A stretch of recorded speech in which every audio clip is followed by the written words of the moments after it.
Hello, Urban America students. This is Professor Tim White, and I'm preparing this video for Thursday, September 7th. I will try to do this in one take, and we'll see how we do. The purpose of this video is to introduce myself, the web blended model for this 300 level history course, and then to go over the syllabus. It's an important ritual because each professor has different expectations. So I'm very much glad to really go through it line by line and carefully explain what is expected of you in this history course. A little bit about me. I joined NGCU in 2009 and I have been teaching Urban America every few semesters since then. It is at the core of my training, and in my research I write about cities. So I'm very glad that you decided to enroll in Urban America, either because you care also about cities or because you liked the web blended convenience. Let me say a few words about web blended. This is a model that NGCU is embracing. Along with the entirely online, we find this is easier for students who have busy work schedules. Maybe you are commuting a long distance, and we want to make the educational experience as convenient as possible for you. Some students enjoy being able to go to class, speak with a professor, and meet the other students in person. And so rather than going entirely online, this course gives you the opportunity to meet with me face-to-face, meet with the other students, show up on the schedule in the classroom, but also get some of the work done and the learning done from the comfort of your home or library or coffee shop or wherever you're listening to this video. So please, if you've never taken a web blended course before, please trust that we will take care of you. I will send you the links as needed. Everything will be spelled out on Blackboard, and I'm always available to you via email at twhite@ngcu.edu in case you need help. So if this is new to you, I have done it before, in fact, for this very class, for Urban America. And I can guarantee you that every student figures out what to do next. And even though we are not meeting in person until the 21st of September, due to some scheduling things on my end, you will get in the groove with this class, I promise. So let's begin. I have printed out a copy of the syllabus, and you can follow along with a digital copy or print it out at home. There are a few key things that I need to emphasize, and you can fast forward if you have me for 2 classes. You've already heard this. You can pause. That's one of the benefits of taking an online course.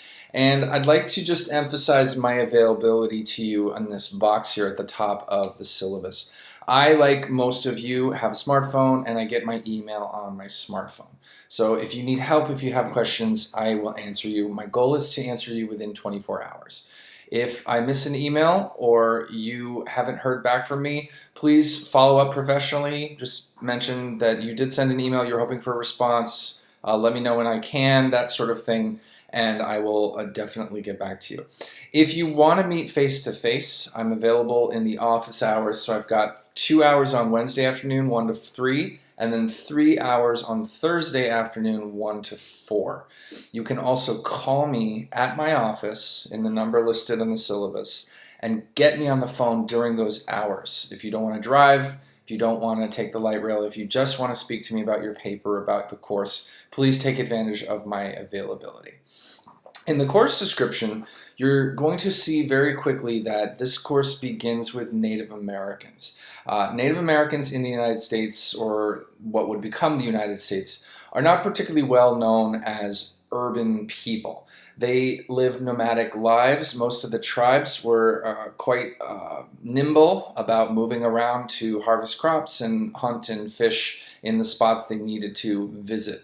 So they're not a predominantly urban civilization. However, in the textbook and in the online module that I'm creating for next Thursday evening, you will see that Native Americans did get it done. And our case study to show you the extent of Native American urban history is in Cahokia in Illinois.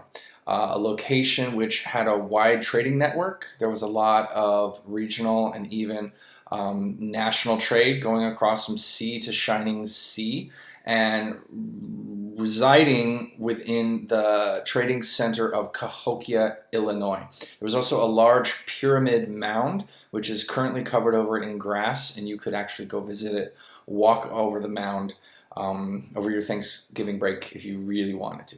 So we'll begin with the Native Americans, but very quickly we will get to the colonial era. This is a time when the English, the Dutch, the French, the Spaniards, they are setting up cities in the territories which would become the United States. And there is a special relationship between the cities and colonization, especially when it comes to seaports. Everything was being done through transatlantic boats, and they need a safe harbor. So the physical characteristics of a harbor, such as Charleston, Boston, or New York, will make a profound difference in the future of the United States, where our people are located and how different cities rise up to become important. So this will be something we develop through the reading, through our discussions, and if you are interested in colonial history, we will get a healthy dose of that, as you'll see in the course description. The next big phase or chapter is, of course, the American Revolution. The American Revolution, the founding experience of our country, had an urban angle. There are some scholars who have argued, not me, but before me, some of the greats, the men and women of urban history, have argued that the cities on the Atlantic coast, especially Boston and New York, were, as they call them, the urban crucible of the American Revolution. Meaning, like a crucible, a hot location where you could melt down steel if you wanted. They burned hot with the passions of the American Revolution. The idea of the urban crucible is that people got together, they bounced around, they bounced their ideas around, and the revolution ran a little bit hotter in the cities, where people exchanged ideas, stockpiled weapons, got together, threw some tea into the harbor, burned tax collectors in effigy. And this aspect of urban America is what we will explore the most in our analysis of the American Revolution. Next up is the 19th century. The 19th century is fascinating. This is when America came of age. This is when we got our railroads, our industry. This is when we expanded from just an eastern seaboard nation all the way across through the epic Louisiana Purchase on over to California, Washington, and Oregon. With the Mexican-American War and the expansion of the United States, we eventually do get from sea to shining sea. Cities were, in many cases, in the driver's seat as this history unfolded. Not entirely. We have a lot of agriculture, a lot of mining, but I want you to understand that in the 19th century, cities are impacting the United States and shaping the United States in ways far different than what happened in East Asia or Europe or Latin America. We did truly have our American experience, especially when it comes to railroad cities and industrial cities. Railroad cities like Chicago or industrial cities like Pittsburgh. So this will be a major focus of our 19th century, looking at industry, railroads, and the expansion of the American economy. We will also look at immigration. The 19th century was a century of immigration. It was a pretty epic time in which the people who were living in the United States simply changed.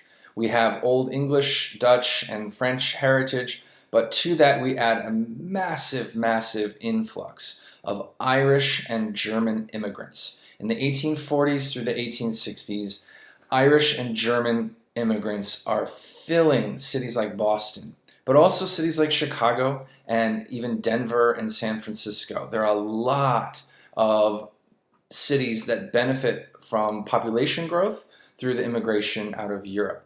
Later on, as we get towards Ellis Island, which opens in the 1890s, we will get the famous wave of Eastern European immigrants, Jewish immigrants, and Russians, also Italians. These are the groups that make a different kind of immigration in the late 19th century, all the way through to the early 20th, when we still have big numbers up until World War I. So those are some of the 19th century topics. One more that I think will be a little bit interesting, hopefully, to those of you, maybe if you're interested in a career in police work or criminal justice, if you want to be a detective or work for the government, you may be very concerned about the murderous disorder of the 19th century city. We will be talking about murder, prostitution, opium dens, all sorts of bootleg liquor, and all of the things in the 19th century that are a bit shocking. In fact, in the PDF readings, there are 3 special PDFs which I have curated for this course. You will read one in particular about a serial killer who, in the midst of the World's Fair, is taking out single women in Chicago. It's really quite shocking stuff, and from the textbook to our classroom discussions to the online stuff, and then there's also this PDF, you're going to get a lot of blood and gore and guts and brawls. It's going to be interesting stuff. So murderous disorder in the 19th century will be quite a feature, along with some of the aspects of the 19th century that build for the future. Just as we are seeing gang members knifing each other in the streets, we get tremendous infrastructure in the 19th century. There are a lot of cities, especially Philadelphia, New York City, that invest in clean drinking water systems. And the reservoir and aqueduct systems that go into making these cities safe are key to their success. A lot of work is done on dams and aqueducts, modernizing the cities for sanitation purposes, for clean drinking water. And this is why we do not have our cities overrun with disease outbreaks that destroy them. So as you add massive amounts of immigrants in the 19th century, you do have the sad consequences of murder and chaos, but you also have some very well thought out solutions to masses of people arriving in the city.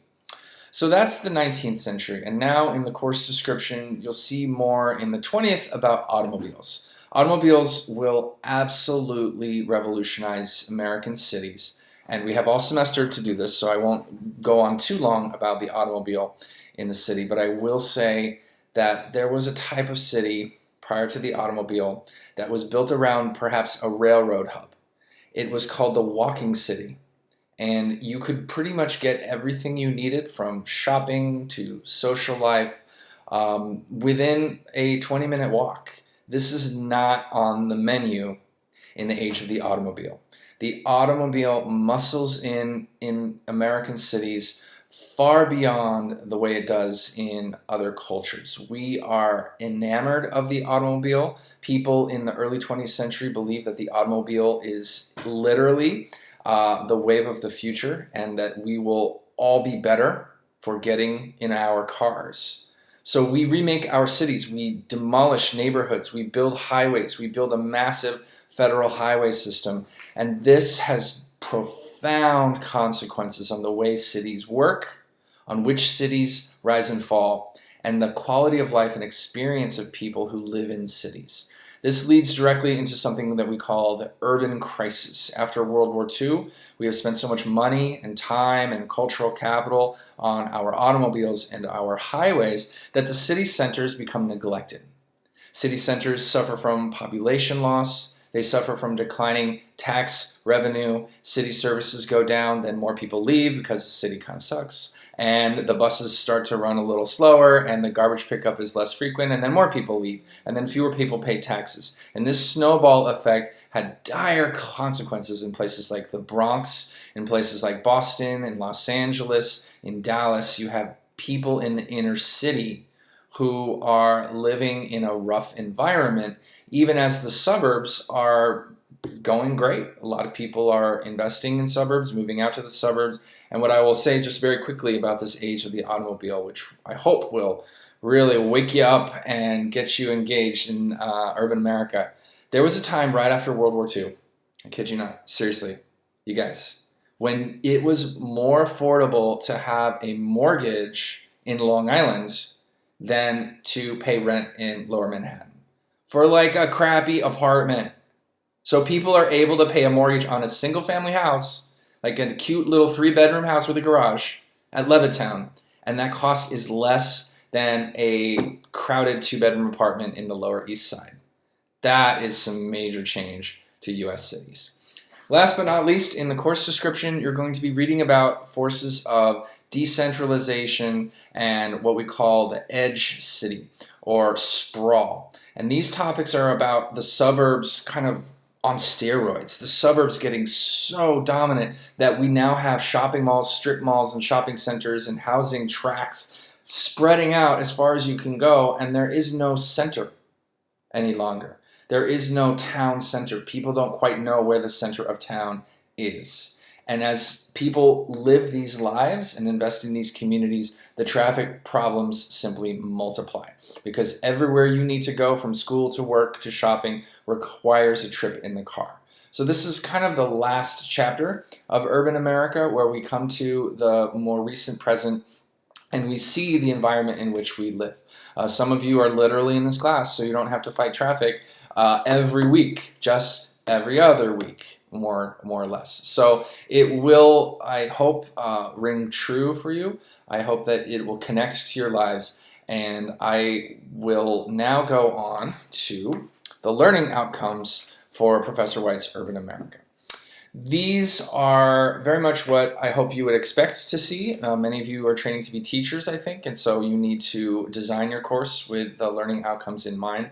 One thing I'll say about these is that you are expected to analyze, to compare, and to interpret. These bubbles down here are about using your critical thinking skills and making sure that you are doing far more than simply memorization. And what I'll say here is that you need to understand the material in order to do well on my exams. You will be given a midterm and a final. You will also be doing a 5-page research paper. In all of these assignments, you need to be analyzing urban America. It is very important that you are thinking about how the cities compare to one another and that you are doing a deeper analysis of each city that we study and each decade and century that we study. So you cannot just memorize. You have to read. You have to discuss. And then you will get to analysis through that process. So that's the idea of this upper level history course in terms of learning outcomes. Moving on, readings. I sent out via email, and you all should hopefully have The Evolution of American Urban Society. I mistakenly said The Evolution of American Urban History in one of my emails, but ignore that. It's called The Evolution of American Urban Society. Make sure to get the 8th edition. 8th edition.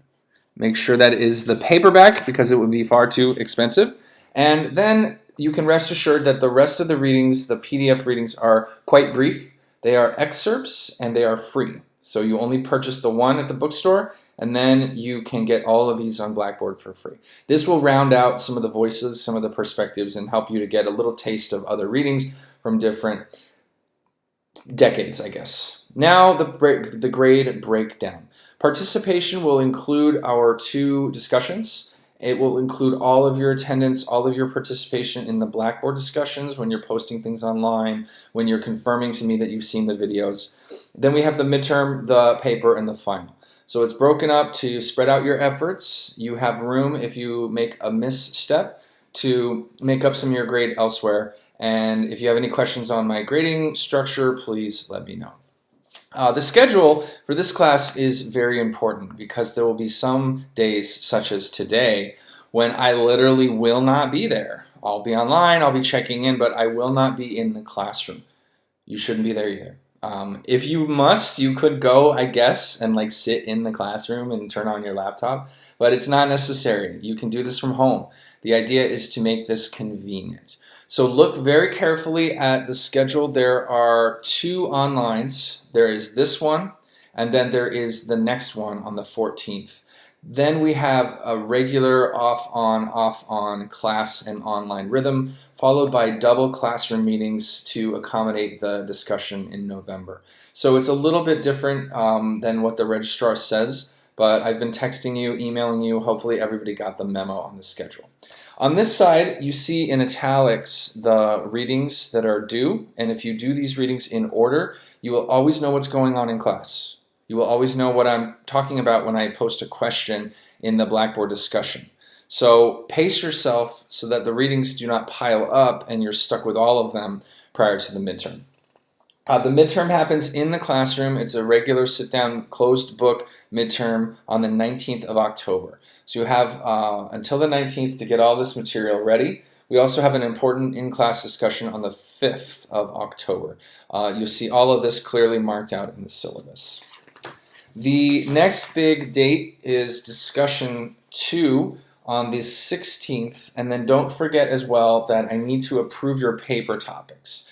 Paper topics are a very delicate thing. Sometimes students go a little too broad, sometimes too narrow. I will help you to shape your paper topics, so please stay in touch with me and get that done by the 2nd of November. That's marked in bold. Discussion 2 is marked in bold. That's an in-person. And then we have another in-person on the 30th of November so that you can hand in your lovely 5-page papers. This is important that you get your topic approved so you can be ready to hand that in after Thanksgiving. Last but not least, we will meet definitely in person, not online, for the final exam on Thursday, the 14th of December. Okay, moving on. Suggested films. Cities are very filmic, scenic places, and there are many, many films, great documents of American history that not only portray the city, tell a story about an American city, but in the best cases, they are filmed on location. And if you're wondering what it would have been like to be in New York in the 1950s, maybe you can watch one of Professor White's favorite movies, Sweet Smell of Success. If you're wondering what it would be like to live in South Central Los Angeles in the 1980s, you can watch Do the Right Thing. There's so many, Boys in the Hood, excuse me. Brooklyn, Do the Right Thing, Boys in the Hood, Los Angeles. There are so many places and spaces featured in these films. I spread this around to include Chicago, LA, New York. This is just the tip of the iceberg. And you can reference these in your research for your papers. You can bring them up in the discussions. And there may be films, if people start to see particular films, where I'm going to request, okay guys, I need you to go out and watch this movie because we're discussing it on the Blackboard. So this is something that I think is particularly useful for an Urban America class, and this is a feature of Urban America that you probably haven't seen in my other history classes, any of you who have had me before. So think of movies as your sources. If you go from this recommended list, I have many others that I can recommend to you. There's a lovely picture of sprawling Los Angeles, city of the automobile, and then the always scintillating course policies. I will mention that I do keep track in the classroom and then online who is engaging, who is participating. So you need to post your comments if we're meeting online. You need to show up if we're meeting in person. And then in the midterm case, you really, really need to be there. Please don't mess with a makeup midterm request, because this means that I have to write you your own special midterm. You won't get the same midterm that everybody else got. So I have to literally sit down and write another midterm and make sure you have time to take the midterm. It's a lot. It's really just no, don't do it. Don't do it. No makeup midterm requests. Everybody be there. And the final, there's no way to make up a final where I'm going to get on a plane. I'm going to be going to California. So you got to be there. The 5-page paper has a specific due date, and if you miss it, it's 2 points per day. Please be mindful. I want that paper in on the day it's due. I want it stapled. I want it with all of your sources and research printed out in the bibliography, and I'm very happy to help you get that right. Plagiarism, this is something that I must emphasize, and it is very easy to avoid. If you are submitting a paper in which all the sentences are your own, and you wrote those sentences, then you're good to go. The only way that a sentence should appear in your paper that you didn't write is if it is in quotes. So this is a pretty clear way forward for you to be safe from plagiarism. If you have any special accommodations needed, if you have a veteran's status or a disability, you can work with the offices at NGCU. We have a really nice support system out of student affairs. You can get counseling, you can go to academic skills workshops. Please take advantage of all the resources that your tuition pays for, and know that I too am here to help. I can make referrals to the right office to get you the help you need in whatever category. So that is your syllabus review. I'm going to sign off on this video, and I'll just emphasize the 4 tasks that you need to complete to be ready and done with this week's class, so to speak. The first one you just completed. Watch this video. Pay attention, know the syllabus, know the course, so you can check off number 1, the syllabus review. The second one is a My Urban America writing piece, which you'll see on the blackboard. I'll post the prompt, and I want everyone to complete this and email it to me no later than Tuesday, September 12th at 5 p.m. That should be the right date, September 12th. Hold on. Wait for it. Wait for it. Yeah, it's the 12th. Good times. So when you see this writing prompt, it's ungraded, but I want to know the cities that have been part of your lives, the cities that you are fascinated by, the cities that you have hated or wondered about, and this will help me to shape the course and make it interesting to you. So it's an important exercise for me to get to know you a little better. Please complete your My Urban America and email it to me, twhite@njcu.edu, no later than Tuesday the 12th at 5 p.m. So you can check that one off. That's 2.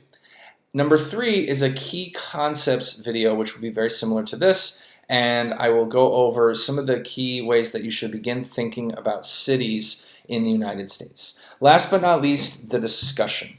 The discussion will be a series of questions, and when you log in, you click on the question, you can see what I pose, and then the answers that are beginning to trickle in from your fellow students. Read what I say, read what they say, and make your own contribution. The idea here is I would like some back and forth, and this is mostly about our assumptions of cities, our knowledge of cities, and where we think we're going to go with each of these different centuries in analyzing urban America. So it's kind of a broad opening discussion to get you thinking, and I will very much be reading your comments and responding to you and keeping track of who's really taking it seriously, who's participating. I will close the discussion on Tuesday, September 12th at 5 p.m.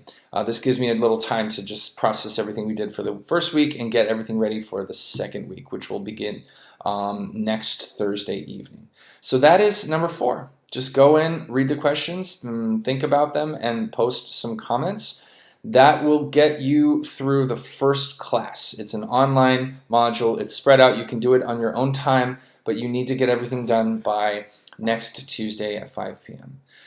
So this is Professor White signing off. I will see you again in video form, and I look forward to meeting you in person on the 21st, 2 weeks from now in the classroom. See you soon. Bye-bye.